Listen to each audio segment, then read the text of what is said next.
Hello everyone, welcome to success with Rai academy. 8 अक्टूबर 2020 के दैनिक जागरण के राष्ट्रीय संस्करण को आज के इस वीडियो में हम डिस्कस करेंगे। तो चलिए वीडियो को शुरू करते हैं। सबसे पहले हम अपनी मोटिवेशनल लाइन को देख लेते हैं। प्रार्थना ऐसे करनी चाहिए जैसे कि सब कुछ ईश्वर पर ही निर्भर है, और काम ऐसे करना चाहिए जैसे कि सब कुछ हम पर ही निर्भर है। यानी आप कोई भी कार्य करें पूरी लगन से करें। अगर आप पढ़ाई भी कर रहे हैं तो पूरी शिद्दत से पढ़ाई करिए, पूरा ध्यान केंद्रित करके पढ़ाई करिए और अपनी तरफ से पूरा 100% अपनी पढ़ाई को दीजिए। क्योंकि आप कई बार बोलते हैं कि भगवान की मर्जी, भगवान की मर्जी। तो प्रार्थना के लिए आप भगवान पर भरोसा कर सकते हैं, लेकिन जब तक आप सफलता के लिए अपनी मेहनत पर भरोसा नहीं करेंगे तब तक आपको सफलता नहीं मिल सकती है। इसलिए सिर्फ सफलता का एक मूल मंत्र है, वो है कड़ी मेहनत। चलिए अब आज के न्यूज़पेपर को शुरू करते हैं। सबसे पहले नेशनल न्यूज़। 3 नेशनल न्यूज़ है हमारे लिए। पहला है सार्वजनिक स्थानों पर कब्जा मंजूर नहीं। यह स्टेटमेंट दिया है सुप्रीम कोर्ट ने। सुप्रीम कोर्ट ने कहा कि सड़कों पर बेमियादी कब्जा कर असुविधा पैदा करने की कानून में इजाज़त नहीं। दूसरी न्यूज़ है 2 महिला वैज्ञानिकों को मिला केमिस्ट्री का नोबेल। अब ये 2 कौन सी महिला हैं इस न्यूज़ में देखेंगे। तीसरा है ई नीलामी से तय होगी अब गैस की कीमत। तो पहली न्यूज़ से शुरू करते हैं। सार्वजनिक स्थानों पर कब्जा मंजूर नहीं। नागरिकता संशोधन कानून के विरोध में दिल्ली के शाहीन बाग इलाके में 3 महीने से ज़्यादा समय तक चलने वाले धरना प्रदर्शन पर सुप्रीम कोर्ट ने अहम फैसला सुनाया है। कोर्ट ने कहा कि विरोध प्रदर्शन के लिए शाहीन बाग जैसे सार्वजनिक स्थानों पर अनिश्चितकालीन के लिए कब्जा स्वीकार नहीं किया जा सकता है। विरोध प्रदर्शन किसी निर्धारित स्थान पर ही होना चाहिए। सार्वजनिक स्थानों या सड़कों पर कब्जा करके लोगों को असुविधा में डालने या उनके अधिकारों का हनन करने की कानून में इजाज़त नहीं है। जस्टिस संजय किशन कौल, जस्टिस अनिरुद्ध बोस और जस्टिस कृष्ण मुरारी की पीठ ने अपने फैसले में कहा कि विरोध प्रदर्शन के अधिकार और अन्य लोगों के आने जाने जैसे अधिकारों के बीच संतुलन बनाना होगा। लोकतंत्र और असहमति साथ साथ चलते हैं। कोर्ट ने शाहीन बाग की सड़कों को प्रदर्शनकारियों द्वारा अवरुद्ध किए जाने के मामले में दायर याचिका पर यह फैसला सुनाया है। वीडियो कॉन्फ्रेंसिंग के माध्यम से फैसला सुनाते हुए पीठ ने कहा कि शाहीन बाग खाली कराने के लिए दिल्ली पुलिस को कार्रवाई करनी चाहिए थी। दिसंबर में शाहीन बाग में शुरू हुआ प्रदर्शन भले खत्म हो चुका है, लेकिन अदालत का यह फैसला ऐसे मामलों में नाजीर बनेगा। नेक्स्ट न्यूज़ है 2 महिला वैज्ञानिकों को मिला केमिस्ट्री का नोबेल पुरस्कार। रसायन विज्ञान के क्षेत्र में वर्ष 2020 के लिए नोबेल पुरस्कार की घोषणा बुधवार को कर दी गई। जीनोम एडिटिंग की एक पद्धति विकसित करने के लिए इस वर्ष का पुरस्कार फ्रांस की वैज्ञानिक इमैनुअल शारपेंतिये और अमेरिका की जेनिफर डाउडना को दिया जाएगा। दोनों महिला वैज्ञानिकों ने अहम टूल CRISPR-Cas9 को विकसित किया है। इसे जेनेटिक सीजर्स नाम दिया गया है। इससे पहले अब तक 5 महिलाओं को केमिस्ट्री के लिए नोबेल पुरस्कार मिल चुका है। मैरी क्यूरी एकमात्र ऐसी महिला हैं जिन्हें फिजिक्स और केमिस्ट्री दोनों के लिए नोबेल पुरस्कार मिला है। नेक्स्ट न्यूज़ है ई नीलामी से तय होगी अब गैस की कीमत। अब कोयले और स्पेक्ट्रम की तरह प्राकृतिक गैस की बिक्री के लिए भी पूरी तरह पारदर्शिता व्यवस्था होगी। गैस की बाजार कीमत प्रतिस्पर्धा के आधार पर तय होगी। प्राकृतिक गैस मार्केटिंग सुधार के तहत इस प्रकार की आज़ादी सरकार देने जा रही है, जिसे बुधवार को कैबिनेट कमेटी ने अपनी मंजूरी दे दी है।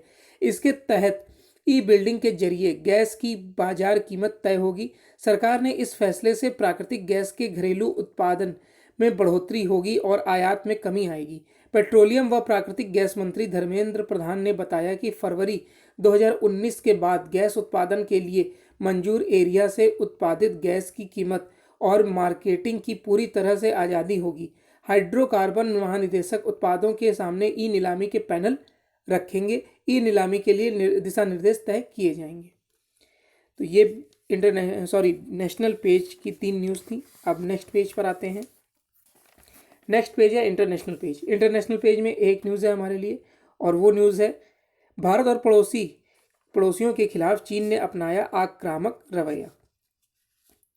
विदेश मंत्रालय से जुड़े एक अमेरिकी अधिकारी ने कहा कि चीन ने भारत सहित अपने पड़ोसी और हिंद प्रशांत क्षेत्र में घोर आक्रामकता का रवैया अपनाया है।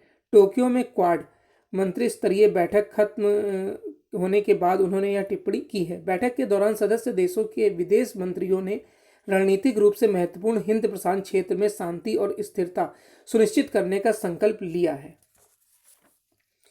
नेक्स्ट पेज है हमारा बिजनेस पेज। बिजनेस पेज में 3 न्यूज़ है हमारे लिए। पहली न्यूज़ है, सरकार ने खोले 28% अधिक फसल खरीद केंद्र। दूसरी न्यूज़ है, राज्यों की उधारी में अब तक 55% का उछाल। और MSME के लिए 2% यहाँ पर होगा ब्याज छूट की अवधि मार्च तक बढ़ी। पहली न्यूज़ से शुरू करते हैं। सामान्य दिनों में MSP के बावजूद कई किसान अपनी उपज कम दाम पर बेचने को मजबूर होते हैं। राजनीतिक घमासान के बीच इस बार केंद्र सरकार की तैयारियां कुछ ऐसी हैं कि फसल बिक्री को तैयार किसान को मायूस नहीं होना पड़ेगा। इसके लिए एक तरफ जहां खरीद केंद्र की संख्या 28% बढ़ा दी गई है, वहीं विपक्षी दलों की ओर से फैलाई जा रही भ्रांतियों को दूर करने के लिए कृषि, खाद्य और टेक्सटाइल सचिवों समेत केंद्रीय एजेंसियों के आला अफसरों को मैदान में उतार दिया गया है। मात्र 10 दिनों में ही धान की खरीद पिछले वर्ष के मुकाबले 23% अधिक हो चुकी है। सरकारी एजेंसियां धान के साथ दलहन, तिलहन और कपास की खरीदने को तैयार है। कृषि सचिव संजय अग्रवाल ने 22 फसलों के न्यूनतम समर्थन मूल्य का विस्तृत ब्यौरा देकर बताया कि इनमें स्वामीनाथन आयोग की सिफारिशों के आधार पर जबरदस्त वृद्धि की गई है। इनमें से ज़्यादातर फसलों की सरकारी खरीद की जाती है। कीमतों के नीचे होने की स्थिति में राज्यों के आग्रह पर बाकी फसलों की खरीद भी सरकारी एजेंसियां करती हैं। नए कृषि सुधारों का तीखा विरोध कर रहे पंजाब में वर्ष 2019-20 में धान के कुल उत्पादन का 92.31% खरीदा गया, जो वर्ष 2013-14 में यह लगभग 72% ही था। नेक्स्ट है, राज्यों की उधारी में अब तक 55% उछाल। इस वर्ष 1 अप्रैल से शुरू हुए वित्त वर्ष में अब तक राज्यों की बाजार से ली गई उधारी 55% बढ़कर 3.75 लाख करोड़ रुपए तक पहुंच गई है। यह राशि उनके चालू वित्त वर्ष के बजट में तय की गई सालाना राशि का 75% तक है। इनमें से 17 राज्यों ने राज्य किसान कर्ज की हुई नवीनतम नीलामी से 22,350 करोड़ रुपए की अतिरिक्त राशि जुटाई है। इस वित्तीय वर्ष की शुरुआत से ही कोरोना महामारी के कारण राज्यों के राजस्व पर बुरा असर पड़ा है। दूसरी तरफ केंद्र सरकार की तरफ से भी उन्हें समय पर बकाया GST भुगतान नहीं हो पा रहा है।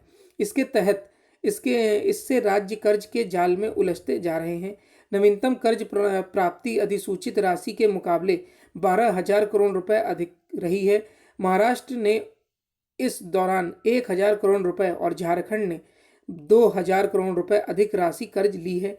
केयर रेटिंग्स के ताज़ा विश्लेषण के मुताबिक इस वित्त वर्ष में अब तक 28 राज्यों और 2 केंद्रीय प्रदेशों के बाजार से कुल मिलाकर 3.75 लाख करोड़ रुपए उधार लिए गए हैं।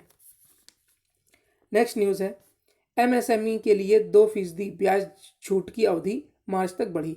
RBI ने सहकारी बैंकों द्वारा सूक्ष्म, लघु और मध्यम उद्योग को दिए गए कर्ज पर 2% ब्याज सहायता को 31 मार्च 2021 तक के लिए बढ़ा दिया है। RBI ने बुधवार को कहा कि योजना की शर्तों में भी बदलाव किया गया है। सरकार ने MSME के लिए ब्याज सहायता योजना की घोषणा नवंबर 2018 में की थी। इसके तहत बैंकों को 2 वित्त वर्षों के दौरान MSME कर्ज पर ब्याज सहायता की घोषणा की गई थी। इस योजना को चालू वित्त वर्ष की समाप्ति तक के लिए बढ़ा दिया गया है। सहकारी बैंकों को भी 3 मार्च 2020 से कर्ज देने वाले पात्र संस्थानों में शामिल कर लिया गया है। योजना के दायरे में 1 करोड़ तक के सार्वजनिक कर्ज और कार्यशील पूंजी को रखा गया है। योग्य MSME को कर्ज पर सालाना आधार पर 2% की ब्याज राहत दी जाती है। तो ये बिजनेस पेज की 3 न्यूज़ थी। अब नेक्स्ट पेज पर आते हैं। नेक्स्ट पेज है हमारा एडिटोरियल पेज। एडिटोरियल पेज में 3 आर्टिकल हैं। पहला आर्टिकल है, अपने ही जाल में फंसा चीन। शी जिनपिंग को आभास हो रहा होगा कि भारत के खिलाफ संघर्ष छेड़ना भले ही आसान था, लेकिन उसे किसी तार्किक परिणति पर पहुंचाना टेढ़ी खीर है। इसी पर लिखा गया है आर्टिकल, और यह आर्टिकल लिखा है सामरिक मामलों के विश्लेषक ब्रह्मा चेलानी द्वारा। दूसरा आर्टिकल है, घोटालों से जुड़े सवालों का इंतजार। जब मामलों को तार्किक अंजाम तक पहुंचाने ही नहीं दिया जाएगा तो कैसे कहा जा सकता है कि किसी घोटाले में क्या मिला। इसी पर लिखा गया है आर्टिकल, और यह आर्टिकल लिखा है राजनीतिक विश्लेषक एवं वरिष्ठ स्तंभकार सुरेंद्र किशोर द्वारा। तीसरा आर्टिकल है देर से आया एक और फैसला। जिस तरीके से सुप्रीम कोर्ट ने सार्वजनिक स्थानों पर कब्जे के लिए फैसला दिया है वो एक उचित फैसला माना जा रहा है। तो पहले आर्टिकल से शुरू करते हैं। अपने ही जाल में फंसा चीन। चीन की साम्यवादी तानाशाही अपनी आक्रामक नीतियों के दम पर विस्तारवाद को बढ़ावा दे रही है और फिर भी उसकी मंशा है कि उसे शांतिप्रिय देश के रूप में देखा जाए। चीन विदेश मंत्री वांग यी ने हाल में दावा किया है कि अपने 5000 साल के इतिहास में आक्रामकता और विस्तारवाद कभी चीन के जीन में नहीं रहे। एक पुरानी कहावत है कि आप जैसा बोते हैं वैसा ही काटते भी हैं। चीनी राष्ट्रपति शी जिनपिंग बहुत सख्ती से चीन केंद्रित वैश्विक ढांचा बनाना चाहते हैं। उनकी कोशिश का वैश्विक स्तर पर प्रतिरोध भी हुआ और अमेरिका के साथ टकराव भी बढ़ा। इससे चीन के अंतर्राष्ट्रीय अलगाव की आशंकाएं बढ़ गई हैं। भारत के साथ सीमा पर तनातनी सी की अनुत्पादक नीतियों को बेहतर तरीके से दर्शाती है। अप्रैल मई में सी ने भारत की उत्तर पूर्वी सीमा पर अपनी सेना को चुपके से घुसपैठ करने का निर्देश दिया। चीनी सेना ने आखिरी लड़ाई 1979 में वियतनाम से लड़ी थी, जहां उसे शर्मसार होना पड़ा था। इन 3 घटनाक्रमों में पहला यह है कि भारत ने भी सीमा पर चीन के बार सैन्य तैनाती की हुई है। यह किसी भी नए उकसावे का करारा जवाब देने की उसकी उत्कंठा को ही दर्शाता है। भारत ने सैन्य जमाव के साथ ही भीषण सर्दियों के दौरान रसद आपूर्ति के लिए भी पूरी तैयारी कर ली है। दूसरा घटनाक्रम गलवान घाटी में भारतीय जवानों द्वारा चीनी सेना को करारा सबक सिखाने से जुड़ा है। गलवान की झड़प में चीन को करीब 4 दशक बाद अपने सैनिक गंवाने पड़े। यह सी के लिए शर्मिंदा का सबब बना, क्योंकि भारत ने तो अपने 20 सैनिकों की शहादत को नमन किया, लेकिन चीन अभी तक अपने शहादत सैनिकों की संख्या को लेकर चुप्पी साधे हुए है। विशाल तिब्बत के पठार का इलाका आकार में पश्चिमी यूरोप से भी बड़ा है। 1951 में माओ द्वारा इसे हड़पने से पहले यह भारत और चीन के बीच दीवार की तरह खड़ा था। तब से चीन ने उसे उत्पीड़न की प्रयोगशाला बना रखा है। यहाँ वह उनकी तौर तरीकों को आजमाता है जो उनसे सी जिंगयांग, भीतरी मंगोलिया और हांगकांग में अपनाए। सी को पता चल रहा होगा कि भारत के खिलाफ संघर्ष छेड़ना भले ही आसान रहा हो, लेकिन उसे किसी तार्किक परिणति पर पहुंचाना टेढ़ी खीर है। अपनी चिरपरिचित शैली के अनुसार सी ने खुले युद्ध के बजाय मिश्रित आक्रामकता वाली राह चुनी, बिल्कुल दक्षिण चीन सागर की तरफ, जहां परंपरागत और गैर पारंपरिक तिकड़मों का इस्तेमाल किया गया।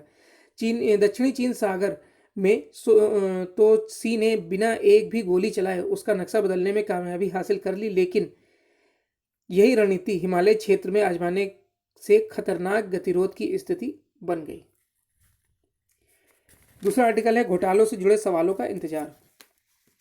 आखिर 2G घोटालों से क्या मिला? लंबे इंतजार के बाद इस सवाल का जवाब मिलने की उम्मीद है, क्योंकि बीते दिनों दिल्ली उच्च न्यायालय ने 2G स्पेक्ट्रम आवंटन घोटाले में पूर्व दूरसंचार मंत्री ए राजा और अन्य को बरी किए जाने के खिलाफ सीबीआई और ईडी की अपीलों पर दैनिक आधार पर सुनवाई करने का आदेश दिया। 2G घोटाले केस में दिल्ली हाईकोर्ट को इस आरोप की जांच करनी है कि क्या सीबीआई की विशेष अदालत ने दस्तावेजी सबूतों को नजरअंदाज किया और मौखिक गवाही पर भरोसा किया। माना कि अभियोजन पक्ष द्वारा कोई सवाल नहीं किया गया, क्योंकि शायद मनमोहन सरकार के कार्यकाल में सीबीआई के वकील को ऐसा करने की अनुमति नहीं रही होगी, पर अदालत के इस लिए भारतीय साक्ष्य अधिनियम में ऐसे ही मौके के लिए धारा 165 का प्रावधान किया गया है। आखिर इस शक्ति का उपयोग क्यों नहीं किया गया, जबकि यह सूचना उपलब्ध थी कि इस घोटाले में 200 करोड़ रुपए की रिश्वत देने का आरोप लगा है। कम ही लोग को मालूम होगा कि बोफोर्स मामले में दिल्ली हाई कोर्ट के निर्णय को सुप्रीम कोर्ट ने चुनौती दी गई है। मामला विचाराधीन है। याद रहे कि 2005 में दिल्ली हाई कोर्ट ने जब बोफोर्स कांड के आरोपितों को दोष मुक्त करार दे दिया तो तत्कालीन मनमोहन सरकार ने उस निर्णय के खिलाफ सुप्रीम कोर्ट में अपील तक नहीं की। प्रणब मुखर्जी ने तो यह तक कह दिया था कि चूंकि किसी अदालत ने इसे घोटाला नहीं कहा है, इसलिए इसे आधिकारिक तौर पर घोटाला नहीं कहा जा सकता है। इस पर वकील अजय अग्रवाल की लोकहित याचिका पर जब कभी सुप्रीम कोर्ट विचार करेगा तो उसके सामने एक महत्वपूर्ण तथ्य आएगा, उस पर उसे अपनी राय बनानी होगी। दरअसल जिस मामले को निराधार मानकर दिल्ली हाई कोर्ट ने आरोपितों को दोष मुक्त कर दिया था, उसी घोटाले में मिले दलील के पैसों पर भारत सरकार से आयकर महकमे ने आयकर वसूले। याद रहे कि भारत सरकार ने आयकर न्यायाधिकरण ने कहा था कि अतोवियो क्वात्रोची और विन चड्ढा को बोफोर्स की दलाली में 41 करोड़ रुपए मिले थे। दलाली के ये पैसे भारत सरकार के खजाने से ही दिए गए थे, लिहाजा ऐसी आय पर भारत में उन पर टैक्स की देनदारी बनती है। आयकर विभाग ने दक्षिण मुंबई स्थित विन चड्ढा के फ्लैट को 12 करोड़ 2 लाख रुपए में नीलाम कर दिया था। अब तीसरे आर्टिकल पर आते हैं। देर से आया एक और फैसला। आखिरकार सुप्रीम कोर्ट इस निष्कर्ष पर पहुंचा कि सार्वजनिक स्थानों पर कब्जा करके धरना प्रदर्शन नहीं किया जा सकता। उसने यह फैसला दिल्ली में 100 दिन से अधिक समय तक चले शाहीन बाग के उस कुख्यात धरने को लेकर दिया, जिसके चलते लाखों को परेशान होना पड़ा। क्या अच्छा नहीं होता कि यह फैसला समय रहते आता? प्रश्न यह भी है कि नागरिकता संशोधन कानून के खिलाफ जब शाहीन बाग की सड़क पर कब्जा कर धरना दिया जा रहा था, तब सुप्रीम कोर्ट ने उसे खत्म करने का आदेश देने के बजाय वहां बैठे लोगों को मनाने के लिए वार्ताकार नियुक्त करने का काम किया था। क्या इसकी अनदेखी की जा सकती है कि इस अस्वाभाविक कदम से न केवल दिल्ली पुलिस सड़क खाली कराने से हिचकिचाई गई, बल्कि रास्ते को बंद करके बैठे लोगों का दुस्साहस और बढ़ गया। अफसोस केवल यह नहीं है कि एक और फैसला देरी से आया, बल्कि इस पर भी सुप्रीम कोर्ट ने कहा कि सार्वजनिक स्थानों पर अनिश्चित काल तक नहीं बैठा जा सकता। अंदेशा है कि कहीं इसकी व्याख्या इस रूप में न की जाने लगे कि प्रदर्शनकारी कुछ समय के लिए सड़क, रेलमार्ग आदि बाधित कर सकते हैं। तो ये एडिटोरियल पेज के 3 आर्टिकल थे। अब नेक्स्ट पेज पर आते हैं। नेक्स्ट पेज है हमारा स्पोर्ट्स पेज। स्पोर्ट्स पेज में एक न्यूज़ है हमारे लिए कि नडाल 13वीं बार फ्रेंच ओपन के सेमीफाइनल में। रोला गैरा के बादशाह राफेल नडाल ने मंगलवार की रात को यहां सीधे सेटों में जीत दर्ज करके 13वीं बार फ्रेंच ओपन टेनिस टूर्नामेंट के सेमीफाइनल में प्रवेश किया, जहां उनका मुकाबला डिएगो श्वार्ट्जमैन से होगा। रोला गैरा पर 12 बार के चैंपियन नडाल को इटली के 19 साल के जानिक सिनर ने शुरू में चुनौती दी, लेकिन इसके बाद उन्हें 7-6, 6-4, 6-1 से मैच जीतने में किसी तरह की परेशानी नहीं हुई। यहाँ सर्द हवाएं चल रही थी और ऐसे में यह मैच स्थानीय समय अनुसार रात लगभग 1:30 पर खत्म हुआ। फ्रेंच ओपन में इस बार देर रात तक भी मुकाबले हो रहे हैं, क्योंकि पहली बार इस क्ले कोर्ट टूर्नामेंट में दूधिया रोशनी का इस्तेमाल किया जा रहा है। तो ये आज का यानी 8 अक्टूबर 2020 का दैनिक जागरण का राष्ट्रीय संस्करण था। आई होप आपको वीडियो अच्छा लगा होगा। अगर आपको वीडियो अच्छा लगा हो तो लाइक और शेयर कर दीजिएगा। वीडियो देखने के लिए धन्यवाद।